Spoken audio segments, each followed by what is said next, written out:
Carter is gone, Rob Will is dead, and Mariano just told the entire Dutton family that this is not over. If you thought the Season 1 finale was the worst it could get, I need you to sit down, because Season 2, Episode 1 is about to open with a gun pointed at the ranch, and no one is safe. Beth is not going to cry about her nephew. She is going to hunt. Rip is not going to wait for the police to do their job. And somewhere on the road, driving straight into a fight that is not even his, Kayce Dutton is coming, and he does not know what he is walking into. This is the episode where the Dutton name stops meaning safety and starts meaning target. Let's talk about what I think is coming. The Season 2 premiere is not going to waste a single second on comfort. I think the writers already know the finale left fans in shock, so the first episode is not going to slow down to explain grief. It is going to throw us right back into the fire. We open on Bula. She is standing in the house that just lost Rob Will, and she is the one who has to hold the ranch together while everyone around her is either dead, missing, or planning revenge.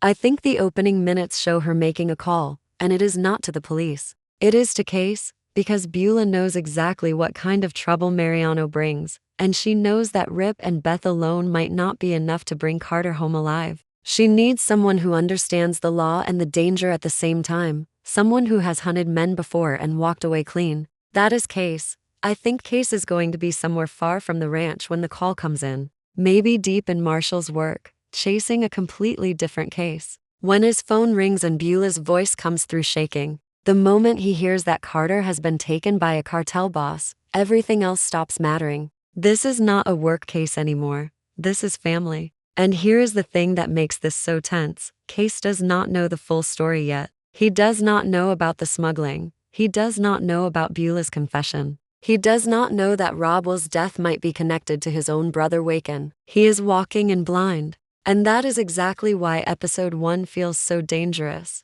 He is about to step into a war that has already been going on for weeks, and he has no idea how deep it goes. Meanwhile, back at the ranch, Beth is not waiting for backup. I think the episode shows her already packing a bag before Kayce even lands. She has never needed anyone's permission to go to war, and Carter being taken is the one thing that could push her past every line she has left. Rip is right there with her, quiet, loading a truck, because he already knows what she is going to do the second she finds Mariano's men. He is not trying to stop her. He is trying to make sure she does not do it alone. I think this is where the show reminds us why Rip and Beth are the most feared pair in the Dutton world, not because they are reckless, but because when someone they love is in danger, there is no negotiation left. There is only the plan to get him back, and then there is Mariano. I think Episode 1 gives us a scene of him with Carter, and it is not what people expect. He is not torturing him. He is watching him, studying him, almost like he is deciding what Carter is worth to him.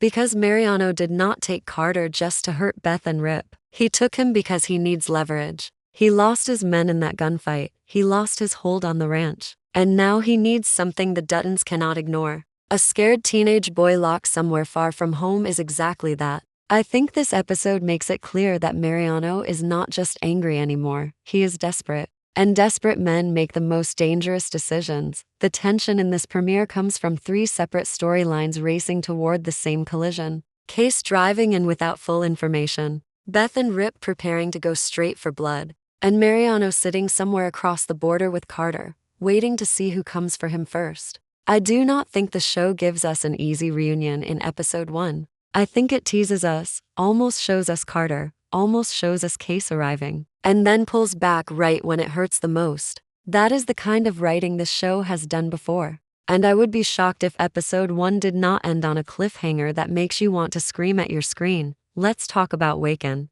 Because I think he is the real wild card of this episode. At the end of Season 1, we saw him sitting outside the house with a gun in his hand the night Rob Will was killed. We never got confirmation that he pulled the trigger, but the show made sure we would spend the entire off-season wondering. I think Episode 1 finally starts answering that question, but not in a clean way. I think we see Waken back at his father's side, and he looks different. Not proud, not powerful. He looks like a man who is haunted by something he cannot take back. If he really did kill his own brother, I do not think this show lets him walk around unbothered. I think we start seeing cracks, small moments where he can't look Mariano in the eye. Small moments where he flinches when someone mentions Rob Will's name, this matters because it sets up the entire emotional core of the season. If Waken killed his brother to please his father and take over the ranch, then this episode is not just about Carter. It is about a family destroying itself from the inside while the Duttons fight it from the outside.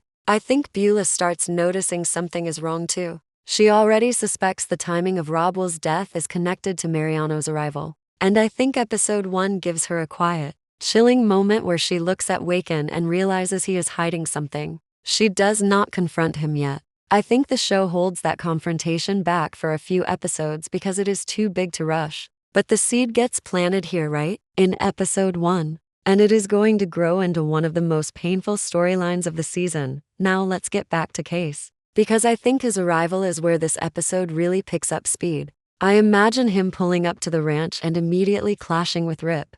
Not because they hate each other, but because they have two completely different approaches to danger. Rip wants to go in fast and violent. Kayce wants information first, wants a plan, wants to know exactly where Mariano is holding Carter before anyone crosses that border. This creates real tension in the room, the kind of tension that comes from two men who both love this family but disagree on how far is too far. I think Beth is the one caught in the middle, because part of her wants Rip's fire, and part of her trusts her brother's discipline. This inner conflict is what makes her such a compelling character this season. She has to choose between her instincts and her strategy. And Carter's life depends on which one wins. I also think this episode brings back the emotional weight of Kayce and Beth's relationship. They have not been close for a long time. The show has made that painfully clear, but nothing brings estranged siblings together like the fear of losing a child in the family. I think we get a scene quiet, maybe outside near the barn, where Beth finally lets her guard down for just a second and admits she is scared.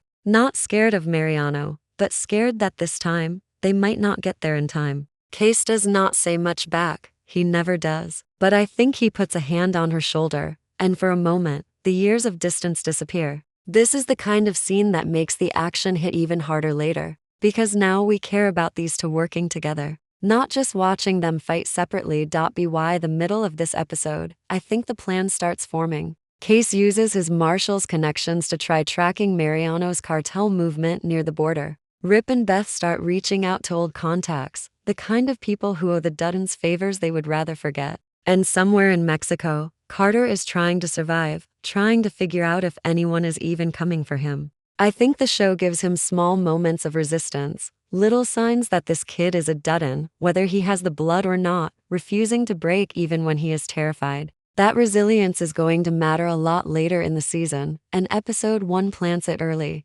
Here is where I think the episode really turns dangerous. Mariano is not a man who waits patiently, and I believe episode 1 shows him making his first move before the Duttons are even ready. I think he sends a message, maybe through one of his men, maybe directly to Bula, letting her know exactly what he wants. Control of the ranch operations, or Carter does not come home. This is the moment the entire season pivots on. It is no longer just about rescue. It is about a trade the Duttons refuse to make. Bula is the one who has to sit with that decision, and I think this episode makes her carry more weight than almost anyone else. She already lost Robwell. Now she has to decide whether to negotiate with the man who might be responsible for his death, all to save a boy who is not even her blood, but feels like her own. I think this is where Beth loses her patience completely. If Mariano is trying to negotiate through fear, Beth is not the kind of person who responds well to threats. I imagine a scene where she wants to go straight to Mariano's territory, consequences be damned.